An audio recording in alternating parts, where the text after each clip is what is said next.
What's up, coconuts? It's the Bored Pineapple. You don't know nothing about me. Bored Pineapple, Coconut Streets. Bored Pineapple podcast starts now.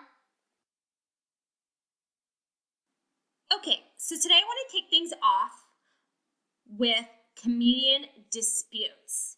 There is a lot of beef out there, guys, between comedians. I mean, I'm sure I don't even know 5% of what goes on, but there are some feuds that bubble up that you do hear about if you're into this sort of world, which I certainly am, and hopefully you are too. But they do not usually bubble into mainstream entertainment news, okay? There's no Kardashian involved. They're not going to report it. But certainly in the podcasting circles, in the comedy fan circles, and of course the broader comedian community, these are all pretty well known. So the first one I want to talk about, which I wonder if you guys even know about, it's pretty generally well known in this specific circle. It's the Carlos Mencia, Joe Rogan feud.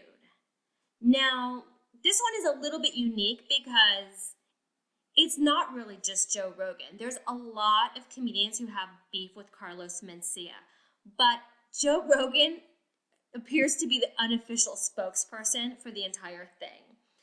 So, as the story goes, allegedly, Carlos Mencia is a material thief.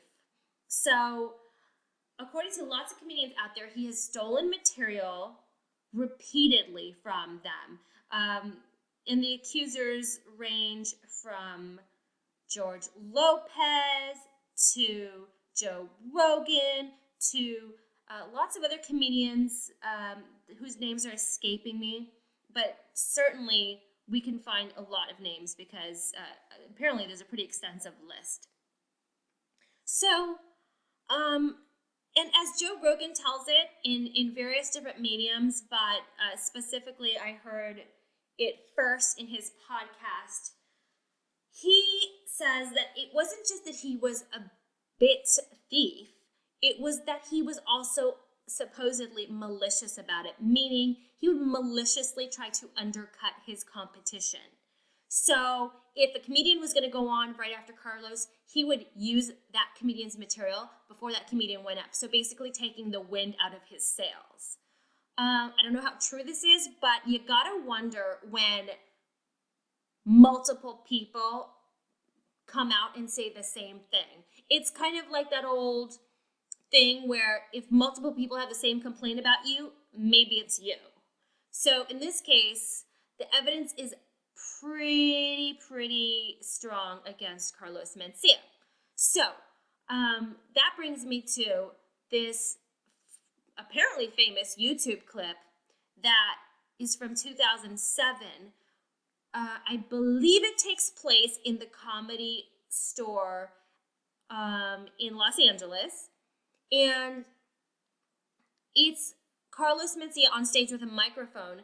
Now, I don't know how it started because Joe Rogan is also on stage next to Carlos Mencia without a microphone. So I don't know how Joe Rogan got on the stage. I don't know if he rushed the stage or if Carlos heard that Joe was saying stuff about him and he brought him on the stage. I don't really know the background of how Joe got on the stage. But these two are going at it. And Joe is just making accusation after accusation after accusation to Carlos, not only about being a bit thief, and a material thief, but also just running through the laundry list of names of comedians that say that George Lopez has stolen their material.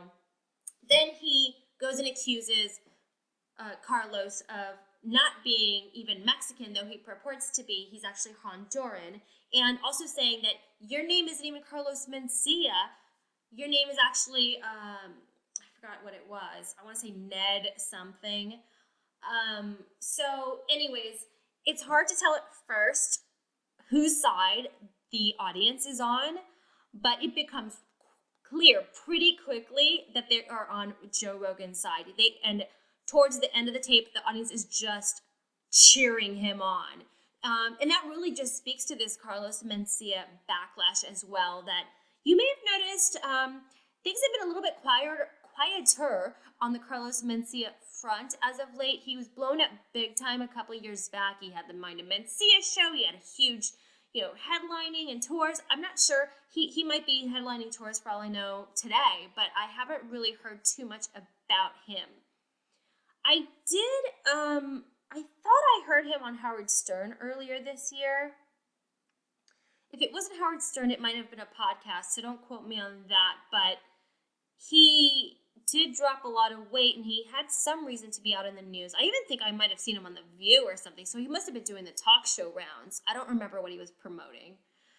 But it's pretty interesting how that whole thing went, and I'd be interested to hear a follow-up to, whether Carlos repented, whether he stands by his stories that he never stole anything, which he did continue to respond to Joe and say, I never took that, I never took this, I never took that. But Joe kept zeroing in on very specific information, very specific names and bits that he stole. So, like I said, if multiple people have the same complaint about you, maybe sometimes it's you. It'll be interesting to see, if Carlos comes out with anything sometime in the next year. I do enjoy Joe Rogan. I enjoy his podcast as well as his stand-up. He's a really good comedian, so I do encourage you to check him out.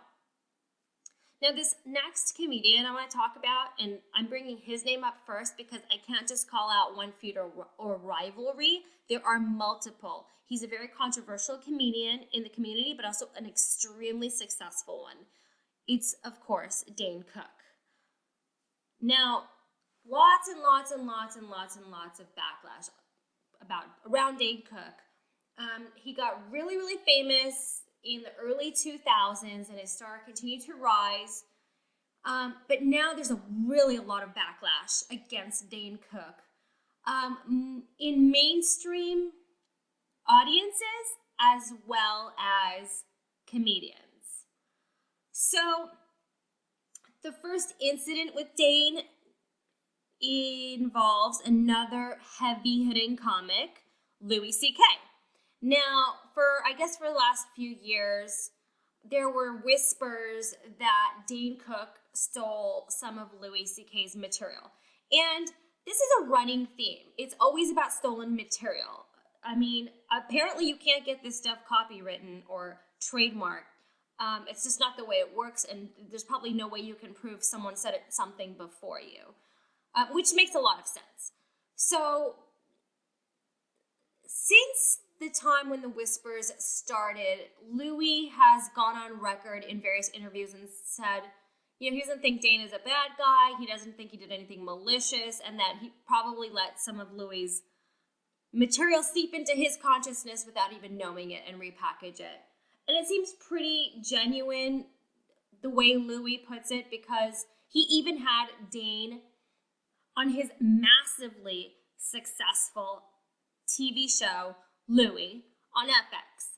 In that episode, this whole feud was addressed, and the hatchet is obviously buried between the two of these heavy hitters. The next feud with Dane Cook revolves around a lesser-known comedian named Steve Byrne. Now, apparently, first of all, I'm not sure if you know who Steve Byrne is, but he's had some really great comedy specials. I'm not sure if they were half hour or an hour on Comedy Central, and I'm assuming other places. He's been around a while, and he is really funny. So I guess back in the day, when Dane's career was on the upswing and Steve Byrne was still more of a struggling comedian, Dane